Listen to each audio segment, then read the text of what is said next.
L'histoire de l'implantation du message du temps de la fin en République centrafricaine ne peut être relatée qu'à la lumière des récits des véritables témoins qui ont vécu en cette période. L'entretien d'aujourd'hui est très spécial car nous recevons un grand serviteur de Dieu qui a été un instrument que notre Seigneur a utilisé pour implanter la première église du message du temps de la fin ici en République centrafricaine. Nous recevons en toute humilité le révérend pasteur Armand Mangenza. Suivez notre entretien.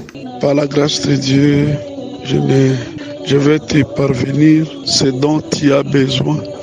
Comme l'historique, ce n'est pas difficile parce que je suis témoin de l'implantation de l'église du message à Bangui. Mais chose vraie, quand j'étais arrivé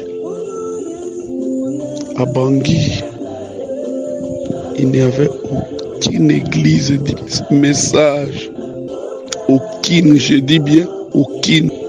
Mais bref, quand je suis arrivé à Bangui, à la recherche de frère Jebo, qui était chrétien à Zongo, il était devenu musulman. Mais connaissant que c'était un bon frère, j'étais parti à sa recherche. Vers la fin de l'année 83, je suis allé, on m'a dit que pour trouver Ajebo, il faut passer par Alelo-Mbilo. Je ne connaissais pas aussi Alelo-Mbilo. On m'a dit, pour trouver Alelo-Mbilo, il faut que j'aille à une société qu'on appelait Socaf. Et je suis allé à Socaf. J'ai demandé, on m'a dit oui, Alelo-Mbilo, il est à la caisse de Socaf. Je suis allé, je me suis présenté, que je suis un frère croyant du message du temps de la fin et missionnaire. Je suis en train d'ouvrir des églises par-ci, par-là. Mais là, je suis à la recherche d'un frère à Jebo et on m'a dit que pour le trouver, je peux le trouver chez lui. À travers lui, je peux le trouver. Alelo-Mbilo m'a demandé pourquoi je le cherche. Je lui ai parlé du message et tout. Il était très content, très content. Il m'a amené. J'étais arrivé vers 10h, 11h comme ça. Et il m'a pris sa mobilette. Nous sommes partis à Sikabo dans leur résidence. Et ils m'ont dit, effectivement, Ajebo a l'habitude de venir ici, chez nous.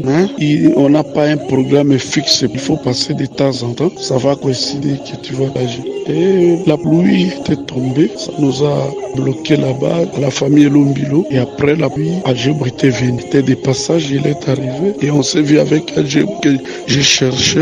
C'est ainsi que j'ai parlé à Ajebo sur l'importance du christianisme. Parce qu'il était déjà devenu musulman. Parce que ça faisait déjà vers 15 heures, on allait fermer la frontière. Il fallait que je traverse. Et j'ai traversé rapidement. Elle m'a pris avec la mobilette pour me laisser au vide. J'ai traversé. Or que derrière moi, Ajebo m'a suivi. Il a traversé après la fermeture des frontières. Il a traversé d'une manière clandestine. Il est arrivé à Zongo, m'a trouvé là où j'habitais. Comme c'était les jours du culte, il a assisté aussi à la réunion. Après, il s'est décidé de revenir au christianisme. Et c'était comme ça qu'on a commencé, on s'est familier avec la famille Lombilo. Et je partais à Bangui, à la famille Lombilo. Et là, on priait à l'église des familles Lombilo. Il y avait une église qui se trouvait à 4 maudits.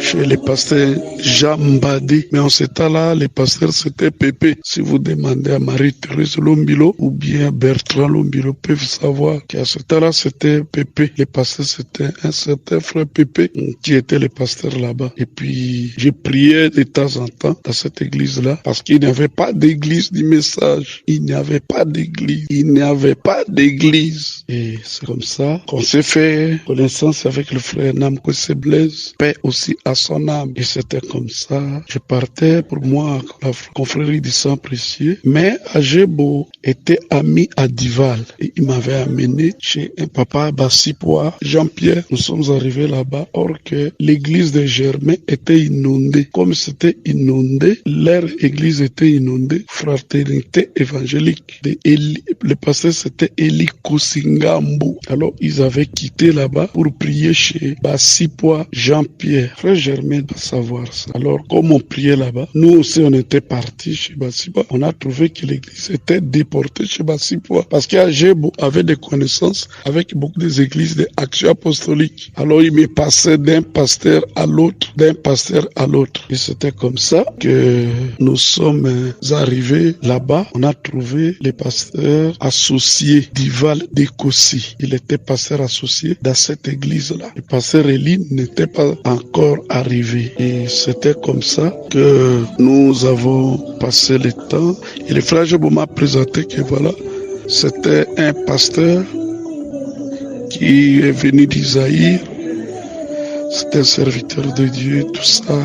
Il a ouvert une église à Zongo.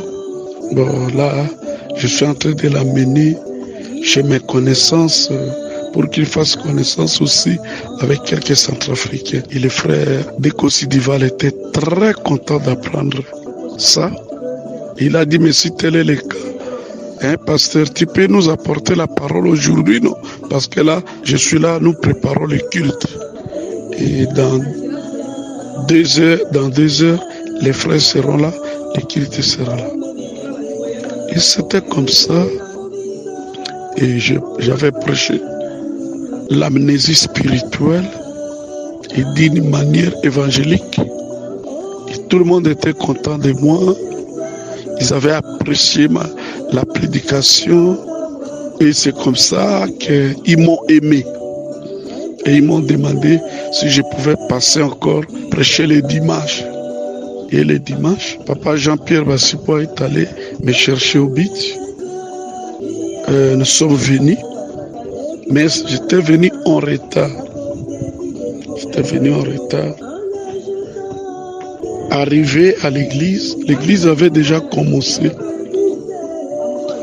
Et l'église avait mal commencé parce qu'il y avait un conflit entre le pasteur Eliko Singambo et le pasteur d'Ival d'Écossi. Et c'était comme ça, ils se sont chamaillés et ils se sont séparés dans des terribles bruits et querelles. Et quand ils sont sortis de la concession de l'église Fraternité évangélique, ils sont sortis sur la grande avenue pour aller chercher à se retrouver n'importe où. Moi aussi, je venais d'arriver et on s'est croisé avec eux. Et quand on s'est croisé avec eux, on a trouvé les bruits.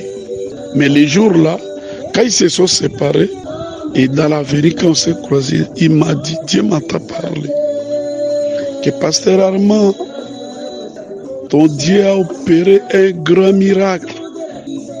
Toi qui as toujours voulu ouvrir une église pour le message, nous voici maintenant à ta disposition. On vient de se séparer avec les autres là-bas, dans un tiraillement terrible. Alors, là, tu peux commencer maintenant avec nous, avec les messages. Voilà pourquoi je dis souvent que ma première brebis du message, c'est d'Écossi Dival. Et c'est lui aussi qui était la porte pour que je puisse implanter le message, l'église du message. À la confrérie, je prêchais bien sûr, et le Lombilo et tout, mais personne n'avait le programme qu'on puisse commencer une église. Mais Dival avait bien avalé les messages et il avait pris position et il m'avait accepté que je puisse commencer l'église avec le groupe qu'il avait. Et dans le groupe, il y avait l'épouse d'un certain Charles. Charles là, c'est un catholique. Alors nous nous sommes déportés dans la maison de monsieur Charles. Il nous a bien... On était bien reçus là-bas. Et à la fin, Dieu a dit, bon, nous voici. C'est l'occasion que tu commences maintenant une église du message. Que tu commences une église du message. Alors, c'était comme ça que nous nous sommes programmés. Je n'ai pas la date en tête. Alors, on s'est attendu qu'on puisse venir là pour faire la veillée d'ouverture de l'église du message. Ça ne se trouvait nulle part dans toute l'étendue de la Centrafrique. Et c'était comme ça. Je suis venu. Nous étions là le jeudi. On a fait la veillée. C'est là où je leur ai montré les cantiques. Blanc, plus blanc que neige. Blanc, plus blanc que neige. Lavé dans le sang de l'agneau. Je suis plus blanc que la neige. Et j'avais prêché la prédication. Il y prend soin et vous. C'était ça la prédication que j'avais prêchée pour l'ouverture et implantation du message. On était là avec les Boubou Tadé et les Israël et d'autres gens. On était vraiment nombreux. On était vraiment très nombreux. C'était comme ça qu'on avait ouvert l'église du message du temps de la fin. Et les jours qui ont suivi, monsieur Charles n'était pas d'accord que l'église soit dans sa parcelle, dans sa maison. C'est ainsi que frère Boubou Tadé, comme ils avaient leur concession au quartier Sango, il a pris des responsabilités d'acheter des chevrons et de monter un hangar et mettre les rameaux là-dessus. Et pendant qu'il faisait ce travail-là, on s'était réunis quelque part. Parce que moi, je venais des Zongo. J'étais un peu en retard. Parce qu'il y a des formalités d'immigration, tout et tout. Alors, je suis arrivé, j'ai pris la parole. J'ai dit, bon, ce que le frère, comme le frère Michel a exhorté, c'est une bonne chose. J'ai parlé, et puis quand j'ai fini, le frère Boubou Tadé nous a parlé du programme du quartier Sango. C'est ainsi qu'on s'était déporté pour le quartier Sango. Frère Germain doit connaître cette histoire. Parce qu'il fut parmi les premiers baptisés. Et puis, la femme de Boubou Tadé et les autres personnes. Je pense que j'avais baptisé aussi la femme du pasteur Michel Benal. Quand je suis arrivé à Bangui, je parlais, j'évangélisais dans des familles, dans des maisons en maison et parfois dans des bureaux comme à Dias Frère. Il y avait quelques personnes à Dias Frère que je leur prêchais la parole de Dieu. À SKN, il y a des gens que je prêchais la parole de Dieu. Il y avait des gens dans des maisons. Je n'ai jamais fait l'évangélisation en public parce que je n'avais pas aussi de l'argent de l'évangélisation. Mais voyant que la ville n'avait aucune église du message, j'avais à cœur qu'il fallait quand même me parler à certains gens. Quelqu'un comme Alain Lombilo, la première personne que j'ai rencontrée, Alain Lombilo. Parce que c'est à travers Alain Lombilo que j'ai découvert les frères Agebo. Et quand j'ai découvert Agebo, c'est Agebo qui m'avait amené chez Bassipois, là où j'avais trouvé frère Dival, pasteur associé des fraternités évangéliques. C'était dans la maison de Bassipois. Vous voyez que c'était des évangélisations de maison à maison. Si j'ai pu avoir des groupes de gens, les groupes de gens, c'est les groupes qui étaient sortis avec frère Dival d'Écossy. C'est le groupe-là tout entier qui avait accepté qu'on commence directement avec l'église du message. Et c'était comme ça. Et quand nous avons commencé à Benzville chez Charles, on n'a pas fait beaucoup de jours. On n'a pas fait beaucoup de jours. Non. On avait fait seulement peu de jours et c'était fini. Et l'autre, comme Charles ne voulait pas, c'est sa femme qui aimait la chose, mais lui-même n'aimait pas. Et ça a failli mettre des troubles entre monsieur Charles avec sa femme. Et je disais que la date de février là, c'est la date où nous avons fêté ensemble pour la première fois avec toutes les églises de Bangui. C'était à Bibou. Je ne crois crois pas que Frère Mbale peut oublier ça. Et à ce temps-là, Frère Namkwese Blaise aussi était encore vivant. Parce que les églises de Serebona, ils étaient là aussi. Les Moula, ils étaient là. Les églises de ce temps-là. Même Jean Nakwa, lui aussi était là, avec son église, leur groupe là. Ils étaient là. Et c'est normal, si on prend la date là, ce n'est pas mauvais, ce n'est pas mauvais. Mais l'année en question, c'était 2000, c'était en 1984. En 1984, parce que je me souviens, si j'ai une bonne mémoire, les frères Barlier étaient venus aussi par la même période. Il était venu pourquoi? Parce que il envoyait des brochures dans des boîtes postales des gens, entre autres les gens de l'église évangélique, les gens de l'église pentecôtiste, Action apostolique, les gens des différentes églises. Et d'autres lui écrivaient et voulaient quand même les rencontrer. C'était ce qu'il avait invité. C'était le pasteur de l'église de Yapere. Il fut journaliste aussi.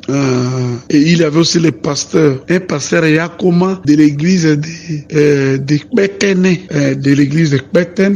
Il y avait aussi le groupe de Jambadi, des confréries du sang précieux. Et quand le frère Alexis était arrivé, avant qu'il arrive, il avait annoncé sa venue quelques mois avant. Bon, comme moi aussi j'avais ma boîte postale 101, j'avais ça à la poste. Alors, quand j'ai reçu la lettre de Barlier, j'avais photocopié et envoyé dans des églises de la RDC. Beaucoup de frères de RDC aussi étaient venus pour assister, pour voir aussi frère Alexis Barlier. Et il était venu, ça doit être dans des mois de janvier ou février, quelque chose comme cela. Mais pendant quand il était venu là, moi j'avais déjà commencé à prêcher. Je prêchais à confrérie du sang précieux parce que c'était dans la concession Lombilo. Comme je dormais à la famille Lombilo à Sikaboa, tous les Lombilo aussi priaient là, à la confrérie. Alors quand frère Barili est venu, et c'était un bon retrouvaille. On avait 2 ou 3 frères français et ne prêchaient pas, mais ils traduisaient les brochures en sango. Et ce sont eux qui avaient traduit la brochure Les 7 sceaux en sango. C'est le travail qu'eux avaient fait. Et je m'étais approché d'eux pour leur demander s'ils prêchaient. Ils m'ont dit que non, nous ne sommes pas des prédicateurs. Nous ne sommes pas des prédicateurs, mais nous avons senti le poids de traduire en sango. Et si vous lisez, vous allez voir que le sango qui est dans la brochure en question, c'est le sango de Bangassou là-bas, de Yakoma. Et tu as posé aussi la question, sinon on avait structuré les classements ou bien l'ordre dans l'église à partir de Benzville. Non, frère. Il n'y avait pas de pareil. D'ailleurs, à partir de Benzville, on n'avait pas diré. Comme j'avais dit qu'on n'avait pas diré. Et papa Boubou Tadé avait rapidité les travaux des hangars en Ramon là, au quartier Sango. Et c'est normal quand on fête l'anniversaire de l'église, c'est comme ça. Et c'est vrai, cette année ici, ça sera 40 ans du message en Centrafrique. C'est comme ça. Pour les frères que nous avons conseillés, je ne peux pas citer tous les noms, mais ce qui est dans ma mémoire, je reconnais le pasteur Dival Gossi qui m'avait ouvert la porte pour entrer dans la fraternité évangélique. Je reconnais Namkwese Blaise, je reconnais les frères Germain. Namkwese Blaise est venu après, mais je reconnais très bien les pasteurs d'Ekossi Dival, les premiers d'Ekossi Dival, en dehors des familles Lombilo, d'Ekossi Dival, Boubou Tadé, frère Germain, l'autre nom m'échappe, Maurice Ngassima, j'ai oublié. D'autres noms m'échappent, et leur épouse aussi, et puis le pasteur Michel aussi nous avait rejoint le plus vite que possible. Je ne pense pas qu'on avait fait déjà un mois qu'il arrive. On n'avait pas arrivé à un mois. Au mieux, parmi les prédicateurs qui étaient à Bangui, quand le message a commencé à 84, j'étais le seul ancien qui avait déjà totalisé 5 ans dans les messages et qui avait fait aussi beaucoup de voyages missionnaires. missionnaires qui avaient ouvert ou implanté des églises dans différents endroits. J'avais implanté une église à Mundunga, à PLZ et à Zongo. J'avais déjà des églises, j'étais déjà pasteur, j'étais déjà prédicateur, j'étais déjà un frère qui a cru au message. Et j'ai ouvert une église à Bangui et à Brazzaville. On était ensemble avec frère Mbale, que Dieu le bénisse. Il m'a beaucoup soutenu dans mes œuvres missionnaires, que Dieu le bénisse. Alors ma vision, ce n'était pas de rester pasteur à Bangui. Ma vision était d'ouvrir des églises dans des provinces, à condition qu'il y ait une église bien établie avec un pasteur bien établi à Bangui, là où toutes ces églises qu'on allait ouvrir pouvaient revenir à lui. Voilà pourquoi j'étais parti jusqu'à Bangassou prêcher l'évangile. Comme mes moyens étaient petits, je n'ai pas pu rester longtemps, je n'ai pas pu faire grand chose là-bas. Et j'ai prêché aussi à Sibiti, là où il y avait le pasteur Achille. Nous avons commencé dans une maison comme ça. Puis il s'occupait de cette œuvre-là. Lui-même, il avait cru à Bangui. Ce n'était pas par moi, mais par l'église de Bangui. Parce qu'à travers le frère Tomoro, quelque chose comme cela, je peux oublier comment il a cru. Alors voilà, frère, c'est comme ça que j'ai cru. C'est comme ça que je fais le travail de Dieu. Par la grâce de Dieu, je fais beaucoup de voyages missionnaires à pied, vélo pédalé, mobilette, moto, taxi, Yamaha, Honda, véhicules, les jeeps, les gros véhicules, petites voitures, ainsi de suite. Les trains, les avions, les bateaux. Par la grâce de Dieu, Dieu m'a aidé à utiliser tous les moyens, à part la fusée, pour aller évangéliser à la ligne. Comme il n'y a pas aussi des gens là-bas, il n'y a pas aussi des voyages missionnaires à la ligne. Alors voilà après mon histoire de ma conversation. Je ne sais pas si j'ai bien expliqué. Nous remercions très sincèrement du fond du cœur le révérend pasteur Armand Mangenza de tous ces détails qui permettent à chaque croyant du message du temps de la fin ici en République centrafricaine d'avoir une idée plus ou moins claire de l'histoire de l'implantation de ce glorieux et précieux message prêché par le prophète William Marion Branham auquel nous avions cru. N'est-il pas dit que nul n'a le droit d'effacer une page de l'histoire d'un peuple, car un peuple sans histoire est un monde sans âme. Restez toujours branchés à votre chaîne préférée Aigle Media TV. Surtout, n'oubliez pas de vous abonner pour ne pas manquer d'autres vidéos édifiantes. Que le Seigneur vous bénisse et à la prochaine.